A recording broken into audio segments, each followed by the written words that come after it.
Herkese merhabalar, ben Huri. Huri Metek Mutfak'ta kanalıma mutfağıma hoş geldiniz.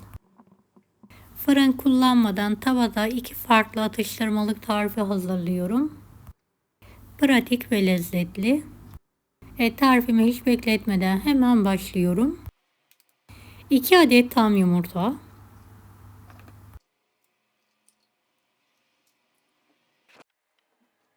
Karıştıralım. Yarım su bardağı toz şeker.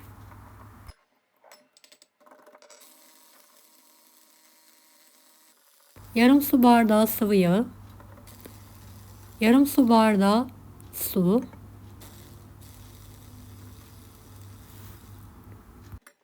1 su bardağı un. 2 yemek kaşığı kakao, 1 paket vanilya, 1 paket kabartma tozu. Tüm malzemeyi homojen olana kadar karıştıralım.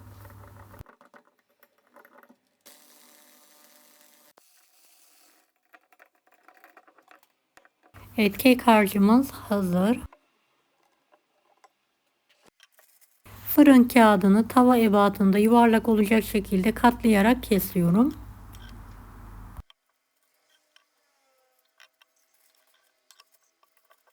Tavaya yerleştiriyorum. Üzerine hazırladığım kek harcını döküyorum.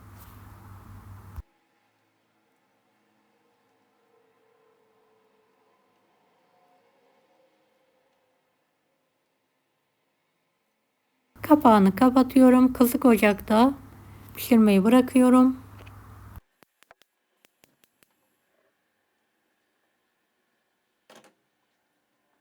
Ara sıra kapağındaki oluşan buharı silelim. Üzeri kabuk bağladıktan sonra pasta tabağı yardımıyla ters çevirerek kağıdı çıkartarak tavaya alalım. Diğer tarafı da pişirmeye devam edelim.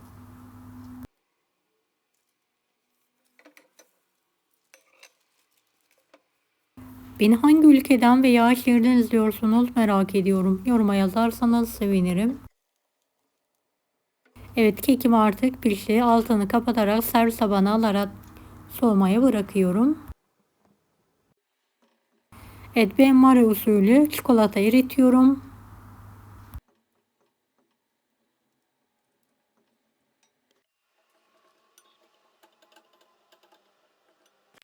Kenarlarını düzelterek kare haline getirelim.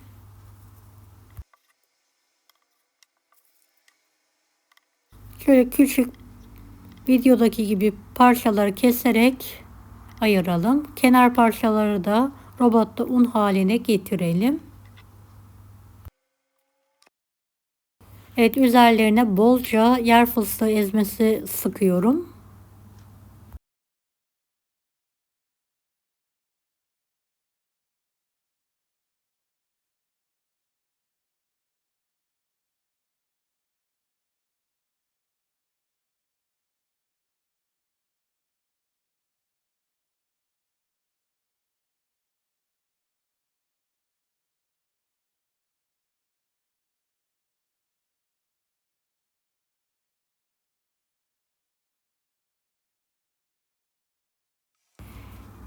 Ve erittiğim çikolatayla her tarafına gelecek şekilde buluyorum.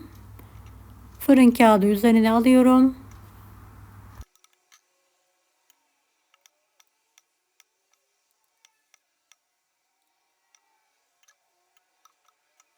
Evet, tüm keklerim bitene kadar aynı işlemi yapmaya devam ediyorum.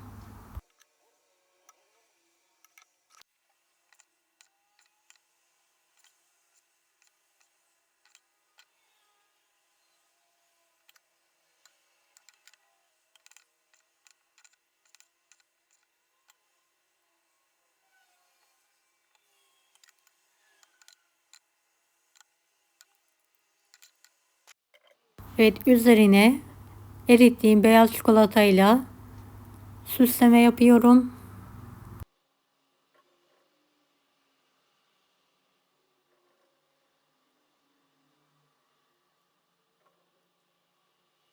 Daha sonra buzdolabının alt tarafını alarak çikolataları donana kadar bekliyorum.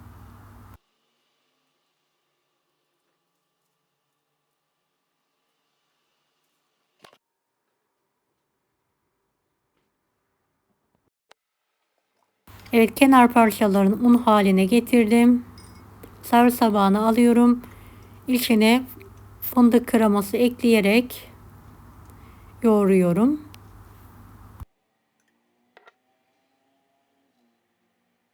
Toparlanana kadar fındık, fıstık ezmesi istediğiniz malzemeyi koyarak yoğurabilirsiniz.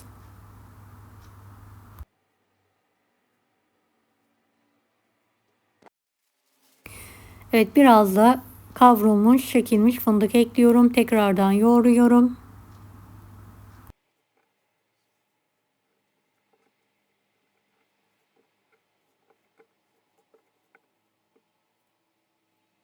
Şöyle büyük parçalar kopartarak ceviz büyüklüğünde yuvarlıyorum.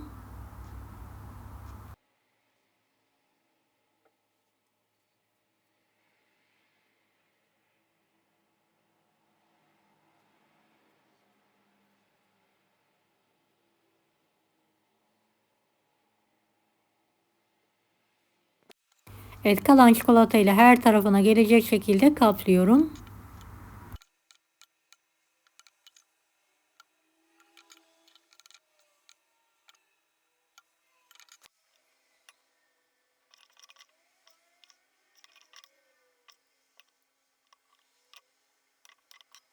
Her birini aynı yöntemle hazırlamaya devam ediyorum.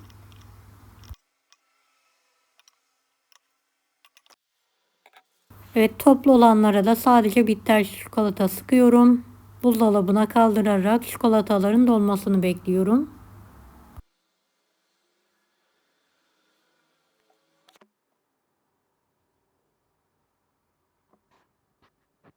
Evet, gördüğünüz gibi hepsi dondu.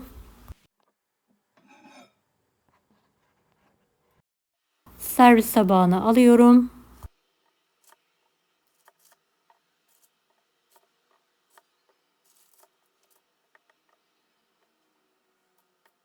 Ve ikrama hazırlıyorum.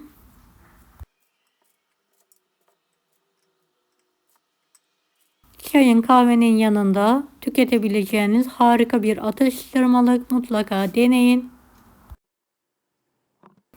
Deneyecek olan herkese şimdiden kolaylıklar dilerim. Allah'a emanet olun. Hoşça kalın.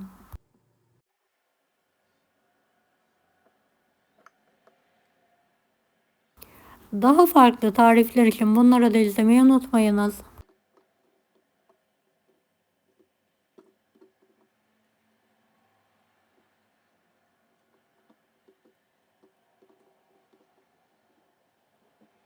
Kolay gelsin herkese.